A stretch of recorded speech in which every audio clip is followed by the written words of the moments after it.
I think a lot of us hear the word caveman and instantly imagine that to be an animal that just looks human, or like a barbarian that just mashed stones together all day.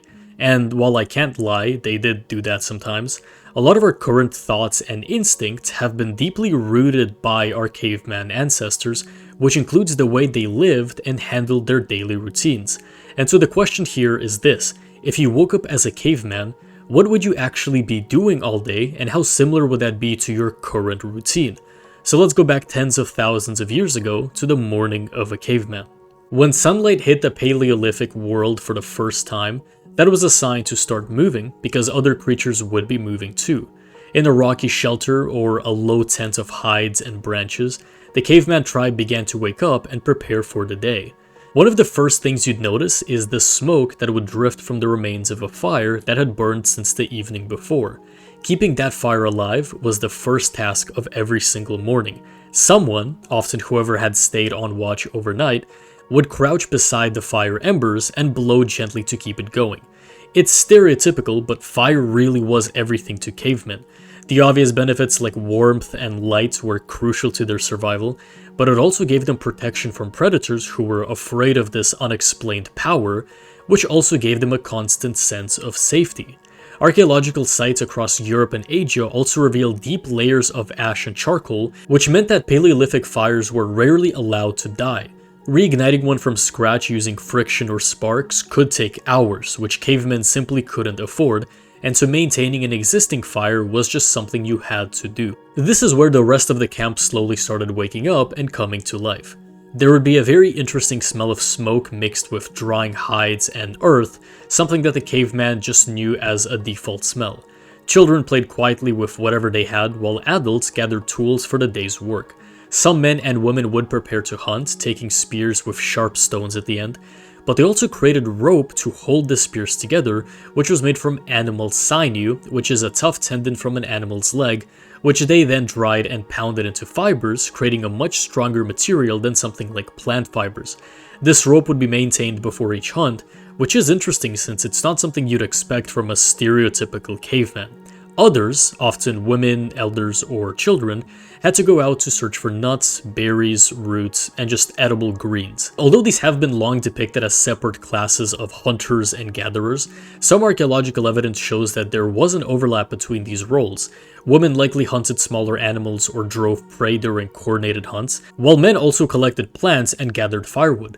So it was less that some people only hunted or only gathered, but more about how much strength a task required, which is why men were the ones getting heavy firewood, and women could be the ones to hunt smaller animals. Their most important part of the day, which is the hunt, began as the sun rose fully.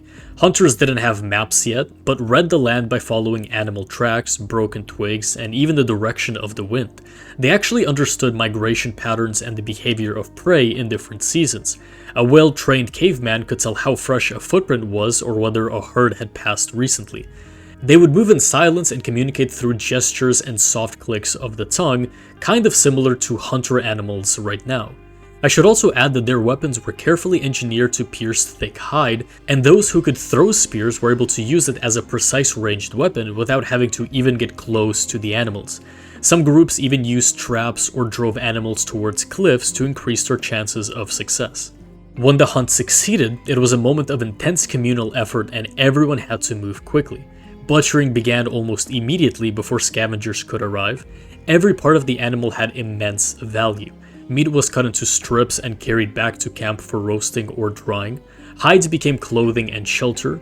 Bones were shaped into awls, needles, and spear points.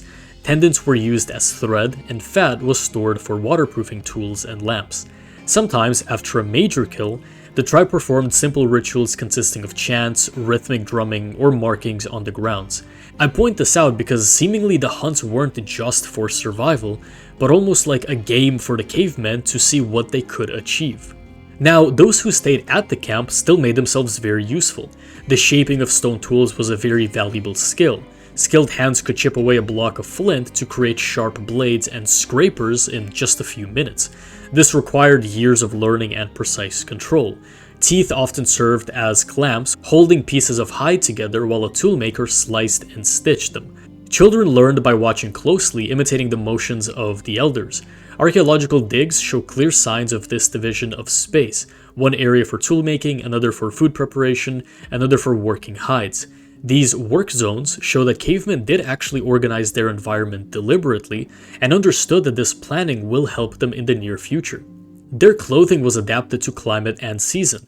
In colder regions, hides were sewn together with animal tendon threads using bone needles, layered for insulation, and sometimes decorated with beads made from shells or carved bones. They also made and wore necklaces, bracelets, and face paint. It's not fully clear whether these had a direct purpose of categorizing cavemen into roles, or if it really was just decoration and each caveman wore what they found appealing, but the truth likely lies somewhere in the middle.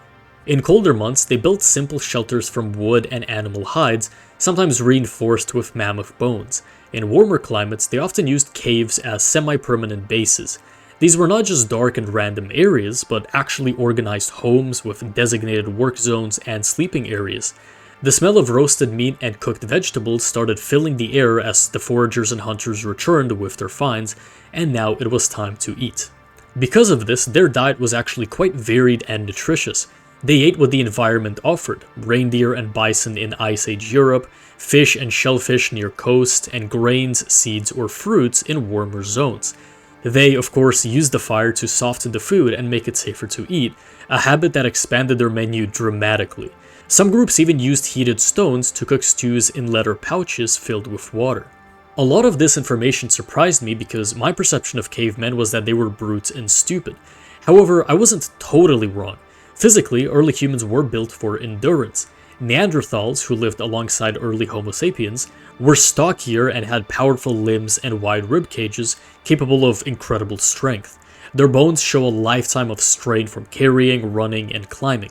Yet, they were not brutes in the way that we think. They had brains as large as, or slightly larger than ours. Evidence of healed fractures and tooth wear proves that even seriously injured individuals often lived for years, cared for by their group. They shared food, protected the weak, and tended to wounds using natural remedies like willow bark, which contains sucrolic acid, the same compound found in something like aspirin. So they did have social empathy, but were just more barbaric than a civilized society is right now.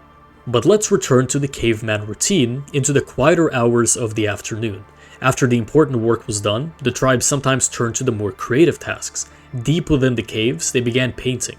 Using torches fueled by animal fat, they mixed pigments of red ochre, charcoal, and yellow iron oxide, blowing the mixture through hollow bones or applying it with fingers and brushes of hair. The art was of bison, horses, mammoths, and human figures. The oldest known cave paintings, found in Spain and France, are over 40,000 years old. Some are layered with powder from ancient torches, showing repeated visits over generations. And because these areas were for paintings alone, it likely means that this was their form of a museum or a place for their philosophers to think and create. Alongside art also came music. Archaeologists have unearthed bone flutes, percussion tools, and hollowed stones. Around the fire is where these songs were likely played, and may have been used for ceremony, storytelling, or just happiness. So the Paleolithic world, often imagined as silent and harsh, was likely alive with songs, laughter, and conversation. Early humans already possessed language, maybe not as complex as ours, but rich enough to share stories, plans, and just have an emotional connection.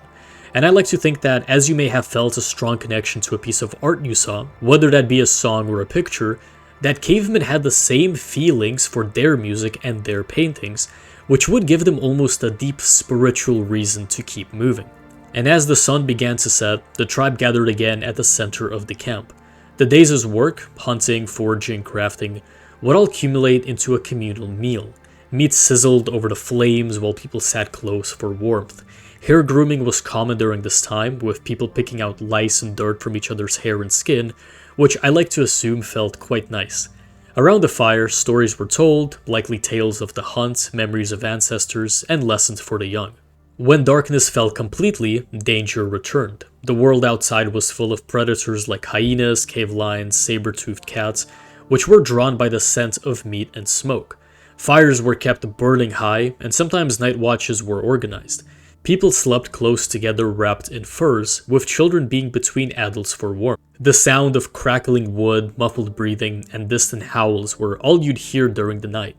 But if all went well, the caveman would wake up, stretch and yawn, and start getting ready for yet another day. I found it interesting just how similar cavemen actually were to the people of today. Something I didn't mention was that their burials were done with deliberate care and were decorated with flowers or colored pigments, and there was something significant about it to them which hints at early spiritual or religious beliefs. The tasks and duties were still done, but they weren't lost in them, and never forgot to find joy in their routines, to find meaning in paintings, and just to gaze at the world and the stars and wonder what lies beyond. And if that mentality pushed humans to the incredibly advanced level we are at today, I do think there are some good lessons to learn from our caveman ancestors. This was a fun video to make, and I do hope you enjoyed. Make sure to engage, as that does help new channels a lot, and thank you for watching.